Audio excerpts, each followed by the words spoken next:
भगवान ने विषयांतर करने के लिए संकेत कर दिया तो कहा ये 2 दशरथ के ढोटा हैं, ये उनका बड़ा बेटा राम है, ये उनका छोटा बेटा लखन है।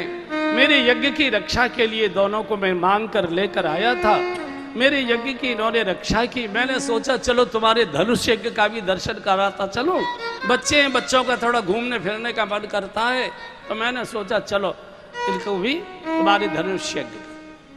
जनक जी ने कहा ऋषिवर आप तो साधु हैं, आप तो तपस्वी हैं, आप तो ऋषि हैं, आपको तो कष्ट सहन करने का अभ्यास है, आप तो भूमि शयन कर सकते हैं, लेकिन ये तो राजकुमार हैं, ये तो लाड़ प्यार से पले हुए हैं, इन्होंने तो कभी धरती पर चरणे नहीं रखे होंगे, तो हमेशा पालने में पलंग पीठ तज गोद ही डोरा, तो अब ये भूमि शयन कैसे करेंगे, कठोर धरती है, आज्ञा हो तो राजभवन में ले चलें। बोले चलो, हम पर तो कोई असर नहीं पड़ता, चलो।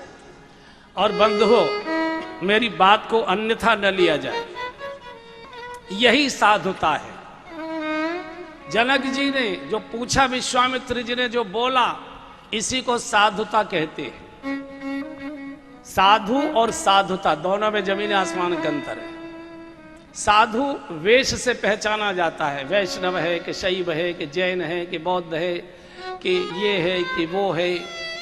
साधुता एक स्वभाव होता है, साधु एक स्वरूप होता है, साधुता स्वभाव होता है। जो वस्तु से, बहुत ध्यान से सुनना, जो वस्तु से, विषय से और व्यक्ति से अप्रभावित रहता हो वही साधु है। वेश उसका कोई भी हो सकता है। गृहस्थी वो नहीं है जो घर बनाकर रहता है, गृहस्थी के घर से हमारे आश्रम बड़े हैं, हमसे बड़ा कौन गृहस्थी होगा। आपके तो 2-2 4 बच्चे होंगे, हमारे हजारों चेला चेली हैं, इससे नहीं गृहस्थी मानी जाती।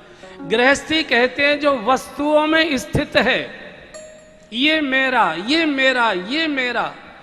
और गृहस्थी के एक ही पहचान है, मैंने 3 पहचान बताई साधु की। जो व्यक्ति से, वस्तु से और विषय से अप्रभावित रहे, गृहस्थी नहीं रह सकता।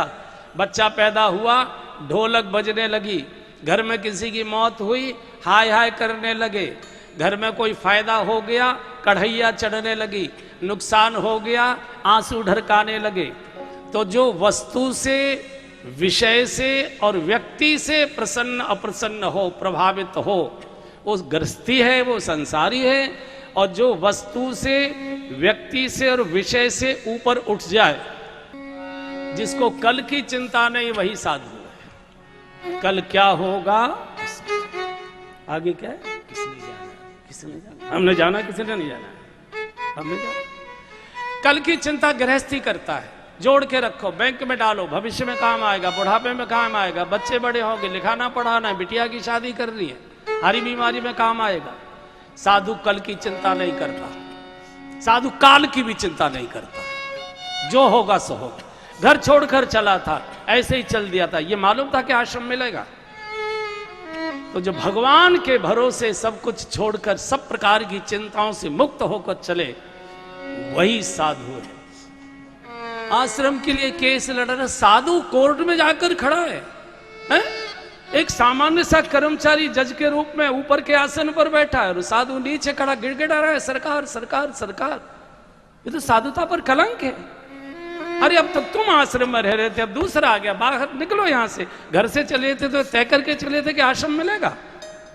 साधु जो भविष्य की चिंता में नहीं है, वही साधु है। जो कल की चिंता में डूबा है, वो गृहस्थी है। कपड़े का रंग कोई भी हो सकता है। साधु केस लड़े, कोर्ट में जाए, ये साधुता पर कलंक है। अच्छी लगे बुरी लगे मैं नहीं जानता, मेरी व्यासपीठ कहती है जो सत्य है वही बोलो, बाकी जिसको जैसा लगे वैसा। जनक जी ने जब कहा कि राजभवन में ले चल, बोले चलो, हम पर तो कोई असर नहीं पड़ता है। आ गए राजभवन में। सीता जी जिस भवन में निवास करती थी उसको खाली कराया गया। सीता जी को जनक जी अपने भवन में ले गए और तहाँ वासुलय दीन भुआला। और भगवान तो बंधु भक्ति के भवन में ही निवास करेंगे, भोग के भवन में तो भगवान नहीं रह सकते।